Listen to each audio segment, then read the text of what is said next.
Kau sentuh aku. Kau kuterjang. Berarti orang kampung semua sudah tahu kalau kau telah melamar dia. Tanyaku. Seluruh tubuh dan persendian rasanya lemas. Tidak, Kak. Lamaran itu masih kami rahasiakan. Asal Mas Gilang segera memenuhi janjinya. Haru mengangkat dagu. Perempuan ini benar-benar sudah merasa di atas angin. Janji apa? Tanyaku melangkah ke arah pintu. Kuhampiri dia dengan gemetar. Kurasakan darahku mulai mendidih. Mas Gilang janji, dia akan segera menikahi saya secara sah. Sebulan setelah kakak melahirkan, dia akan talak kakak. Ini sudah sebulan, tapi Mas Gilang belum talak kakak. Justru kakak semakin semena-mena menekan saya, memperlakukan saya seperti pembantu di rumah ini. Makanya saya nelpon ibu. Besok dia datang sama Mas Yanto. Mas Yanto pasti ngamuk besok. Lihat aja. Harum berkata berapi-api. Ancamannya membuat Mas Gilang terlihat pucat. Oke. Aku tunggu kedatangan pasukanmu itu besok. Tentang perlakuanku padamu. Itu sangat wajar. Statusmu di rumah ini adalah pembantu. Kau belum kupecat. Kalau memang kau mau berhenti jadi pembantuku, silahkan kau angkat kaki dari rumahku malam ini juga. Akan kubayar gajimu penuh. Lengkap dengan pesangonmu. Kau mau keluar dari rumahku sebelum aku memecatmu. Perempuan itu mendelik. Mulutnya komat kami tidak jelas. Matanya tertuju kepada Mas Gilang yang hanya membisu dan kian tertunduk. Mungkin dia berharap mendapat pembelaan dan perlindungan dari lelaki yang telah puas menikmati tubuhnya itu. Kau tidak berani, bukan? Sekarang kau masuk ke kamarmu. Cepat pergi dari sini. Jaga sikapmu. Jangan sampai mertuaku mencium sedikit saja rahasia ini. Acamku. Mereka harus tahu yang sebenarnya. Kak. Mereka harus tahu kalau Mas Gilang sudah melamarku. Akan segera menikahiku. Mereka harus tahu kebenaran ini. Sebelum mereka pulang besok. Teriaknya. Segera ku cengkram mulutnya agar suaranya tidak terdengar keluar. Kau mau papa mertuaku mati mendadak? Kau mau penyakit jantung mama mertuaku kumat? Kau mau seluruh keluarga besar ini murka kepada Mas Gilang lalu mencoret namanya dari daftar keluarga? Mas Gilang akan dibuang. Dia tidak akan mendapat apa-apa lagi. Kau mau menikah dengan lelaki miskin. Bukankah tujuanmu merayu Mas Gilang adalah hartanya? Suaraku kuatur pelan dan lembut, tapi tajam menusuk jantungnya. Aku juga bisa menjadi menantu kesayangan mereka. Aku juga bisa memberi cucu perempuan kepada mereka. Bantahnya keras kepala. Iya, silahkan kau bermimpi. Sekarang kau keluar dari kamarku. Kubuka pintu kamar, setelah memastikan keadaan di luar aman. Kuseret perempuan itu menuju kamarnya. Dengan sekali hentakan kulemparkan tubuhnya ke kasur keras, bekas tempat maksiatnya bersama suamiku. Jangan buat masalah lagi. Tunggu ibu dan Mas Yantomu itu besok. Ancamku sambil menutup pintu kamarnya dengan kasar. Tubuh terasa lunglai. Kuseret langkah menuju kamar Cika. Bikina kaget saat melihatku tiba-tiba masuk. Belum tidur, Bu? Tanyanya sambil bangkit dari ranjang kecil yang kusediakan di kamar itu. Tidak usah bangun, Dik. Saya cuma mau melihat Cika sebentar. Sahutku memandangi wajah cantik putriku. Makin hari dia terlihat makin besar, cantik dan sehat. Dia adalah kekuatanku. Dia juga senjataku kini. Akan kuhadapi semua pergolakan rumah tanggaku ini demi dia. Cika baik budi banget, Bu, enggak cengeng. Bangun kalau haus dan pipis aja, kata Bikina bangga. Iya, terima kasih. Bibik sudah merawatnya dengan sangat baik. Saya balik kamar ya. Aku melangkah gontai kembali ke kamarku. Mas Gilang terlihat masih gundah. Dia bersender di bagian kepala ranjang. Tangannya terlipat, diletakkannya di atas kening. Sepertinya dia sedang berpikir keras. Sesekali dia menghela napas panjang, lalu mengembuskannya dengan kasar. Aku melangkah ke kamar mandi. Kubasuh wajah. Semoga bisa mendinginkan hati. Dingin di kulit wajah, tapi tetap tak bisa mengurangi panas di hati. Aku keluar, menatap lelaki kejam itu dari ujung rambut hingga ujung kaki. Teringat saat tubuhnya bergumul dengan tubuh harum malam itu, darahku kembali mendidih. Spontan ku tarik tubuhnya, sekuat tenaga ku seret dan ku campakkan ke lantai. Tanganku liar menarik sprei dan semua sarung bantal dan sarung guling. Bagai kesetanan ku ganti semuanya dengan yang paling baru. Ku campakkan sprei dan sarung bantal yang bekas ke keranjang di kamar mandi. Lalu ku lemparkan tubuhku di atas sprei baru itu. Aku menjerit. Aku menangis dan meraung, tapi hanya di dalam hati. Bahkan air mata pun sudah enggan untuk tumpah. Mataku kering. Padahal hati dan jiwa meraung. Kau masih marah, Mel? Suara itu seperti petir kurasakan. Ingin sekali aku menyingkirkannya. Tapi, kemana aku harus mengusirnya? Jika dia kuusir keluar, pasti dia akan masuk dan menyelinap ke kamar perempuan murahan itu. Aku harus tetap menahannya di sini. Tapi, aku benar-benar muak melihatnya. Aku minta maaf. Semua ini salahku. Aku gak nyangka masalahnya akan jadi sepelik ini. Bukankah kau sangat menyukai harum? Kau tak perlu menyesal. Ketusku memejamkan mata. Mencoba menekan amarah yang kian menyiksa. Aku menyukainya. Sangat menginginkannya. Tapi gak nyangka begini sulit akhirnya. Ucap Mas Gilang putus asa. Andai aku bisa bersabar sedikit saja. Kamu toh bisa kembali secantik ini, Mel. Aku terkejut. Kurasakan desah nafas hangat menerpa kulit wajah dan leherku. Sebuah belayan jemari bahkan menyentuh lembut bibirku. Sontak aku membuka mata. Wajah yang sangat kubenci itu hampir saja menyentuh wajahku. Bahkan mungkin melumat bibirku. Bang, stay kau! Teriakku spontan. Tubuhnya terpental ke dinding kena terjangan kakiku. Lelaki itu meraba pelipisnya yang terantuk dengan keras. Lelaki itu masih meringis sambil meraba pelipis. Tak disangka, tenagaku bisa berlipat ganda saat sedang murka. Tubuh besar dan kekar itu bisa tercampak dengan terjanganku. Aneh, kenapa aku bisa jadi sekuat ini? Apakah emosi dan darahku yang mendidihlah penambah tenagaku?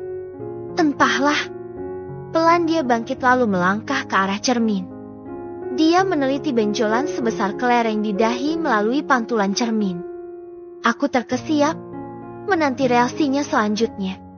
Mungkin dia akan marah, lalu membalas perbuatanku. Mungkin dia akan nekat menyakiti tubuhku. Aku harus bersiap-siap. Tapi, hal yang terjadi justru di luar dugaan. Lelaki itu malah menatapku dengan lembut. Matanya begitu teduh, seolah ingin kembali menghanyutkanku seperti saat awal-awal kami pacaran dulu. Aku teringat perjuangannya saat itu untuk mendapatkan balasan cinta dariku. Sorot mata itu persis sekali. Akankah dia mengulang lagi? Apa maksud tatapan itu? Aku tergidik, kalau dulu ada getaran hangat yang menjalar di sanubari lewat sorot matanya.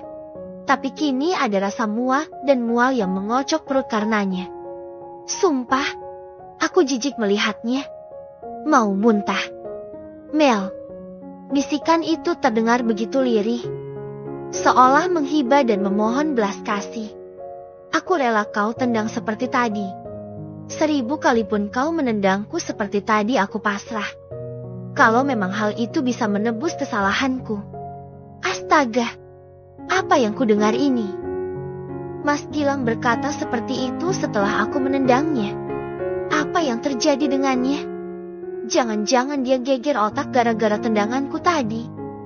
Gawat, apakah benturan di kepalanya begitu parah? Mas, apakah kepalamu sakit? Kau masih waras, bukan? Tanyaku menatapnya lekat. Tapi, aku tetap bersiap siaga menjaga segala kemungkinan. termasuk bila tiba-tiba dia mencelakaiku. Aku sehat, Mel. Aku nggak apa-apa. Tapi, jujur, setelah kesulitan yang ditimbulkan oleh Harum, aku semakin sadar kalau langkah yang kutempuh selama ini salah. Kau sehat. Setelah tadi pagi kau bilang bisa gila bila tidak bertemu Harum.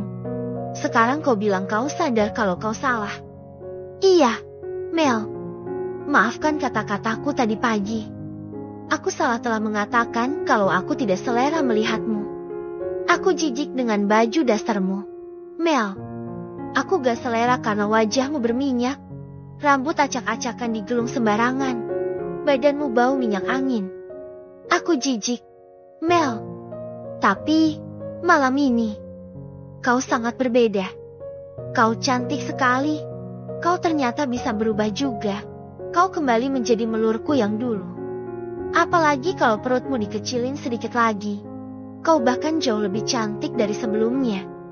Badanmu jauh lebih berisi. Dadamu semakin montok sempurna. Semoga aku belum terlambat menyadari ini.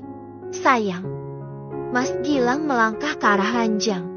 Di mana saat ini aku berada. Stop. Jangan mendekat. Perintahku. Dia menurut. Menatapku tetap dengan sorot mata yang begitu lembut. Aku minta maaf, Mel. Aku hilaf.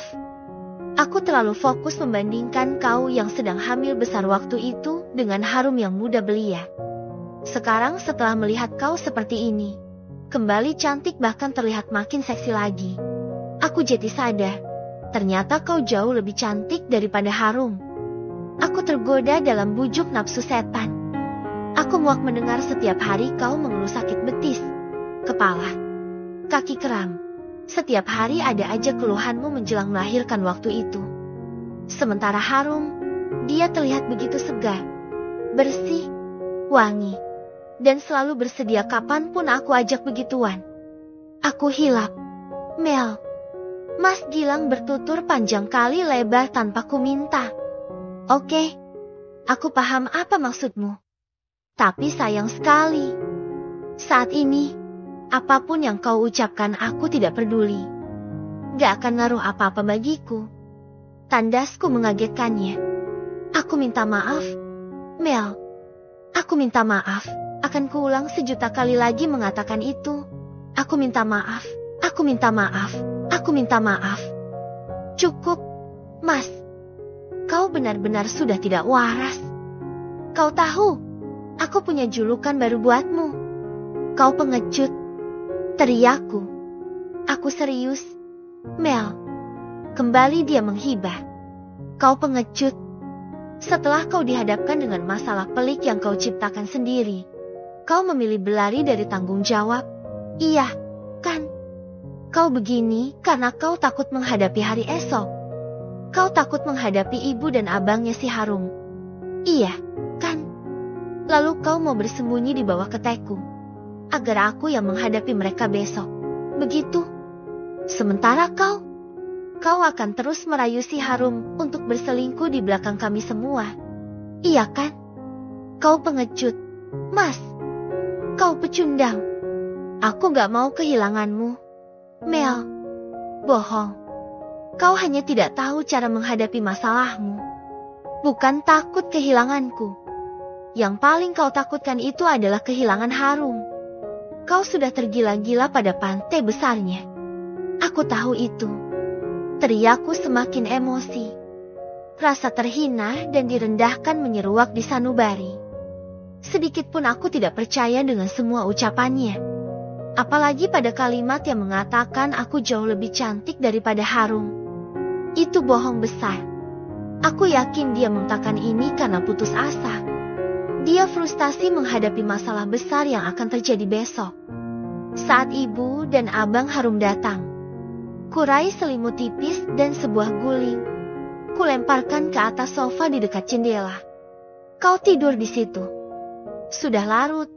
Besok kita harus cepat bangun, melepas kepulangan orang tuamu, dan menyambut calon mertua dan ipar barumu. Tegasku menatapnya tajam. Mel, kita tidur terpisah.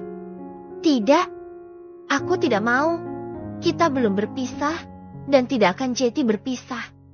Aku gak mau menceraikanmu. Kau akan tetap jadi istriku. Mas Gilang melangkah ke ranjang, dilemparkannya tubuhnya dan mengacukan perintahku. Kau tidur di sofa. Aku jijik tidur denganmu. Teriakku mencoba menarik paksa lengannya untuk bangkit. Tapi kali ini dia melawan. Dia bertahan dengan kuat. Aku terjerambab, tubuhku jatuh di dadanya. Spontan tangannya melingkar di tubuhku. Aku tersedak di dalam pelukannya. Lepaskan, perintahku sambil meronta. Namun, semakin aku meronta semakin kencang pelukannya. Bahkan gerakan merontaku membuat tubuh kami saling bergesekan. Jujur, sempat kunikmati sebuah rasa yang telah lama hilang. Teringat saat dia menciumku dulu. Memeluk begitu kencang, lalu menelusuri setiap inci tubuhku. Malam ini dia mengingatkanku akan rasa itu. Setelah sekian lama tidak pernah lagi kurasakan. Mel, jujur aku sangat merindukanmu. Sayang, bisiknya di telingaku. Lidahnya seketika mempermainkan daun telingaku. Lepaskan aku, bajingan. Suaraku tercekat. Tangan kanannya tiba-tiba meraih tengkuku, memutar wajahku hingga kini tepat di atas wajahnya. Detik berikutnya bibirku sudah berada di dalam lumatannya. Memek. Aku meronta. Tetapi gerakanku malah makin membuat tubuhku makin terkunci. Dia menghimpit dengan kedua kaki panjangnya. Sementara tangan kanannya menahan kepalaku, tangan kirinya mulai liar meraba dan meremas buah dadaku. Mas Gilang sepertinya mulai hanyut.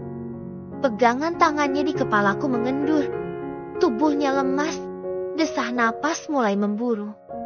Jujur, aku juga sempat menikmati. Namun, bayangan harum seketika berkelebat. Aku mengutuki diriku sendiri. Untung hanya 1/4 menit. Selanjutnya, darahku mendidih lagi. Plak! Sebuah tamparan melayang di wajahnya. Lepas. Atau aku. Teriakku mencekik lehernya. Lepas, Mel. Aku enggak bisa nafas. Desisnya terbata-bata. Lepas tubuhku. Kalau tidak, kau akan benar-benar mati tanganku. Ancamku makin mengencangkan cekikan. Pelukannya melonggar. Segera aku bangkit berdiri. Surat perjanjian kita sudah kau tanda tangani di atas materai. Kau tidak boleh melanggarnya. Aki minta kita pisah. Hak asuh anak jatuh padaku. Seluruh toko aku yang mengelola. Kau akan kunikahkan secara siri dengan harum. Kau akan kuberi jatah bulanan. Kita akan tetap hidup serumah untuk menjaga rahasia ini kepada keluarga besar kita. Semua perjanjian itu tidak bisa kau langgar. Teriakku menatapnya tajam. Batalin itu semua. Mel, aku tadi menandatanganinya karena buru-buru mau menjemput Harum di depan. Sanggahnya kembali memelas. Tidak. Kalau kau tidak mau tidur di sofa, oke, aku yang akan tidur di sana. Aku mau tidur. Jangan coba-coba menggangguku. Tegasku melangkah ke sofa. Mas Gilang bergeming. Aku tidak peduli. Kubaringkan tubuh lelahku di atas sofa. Kutarik selimut tipis menutup seluruh tubuh. Mencoba memejamkan mata. Mencoba melupakan segalanya. Meski hanya sejenak.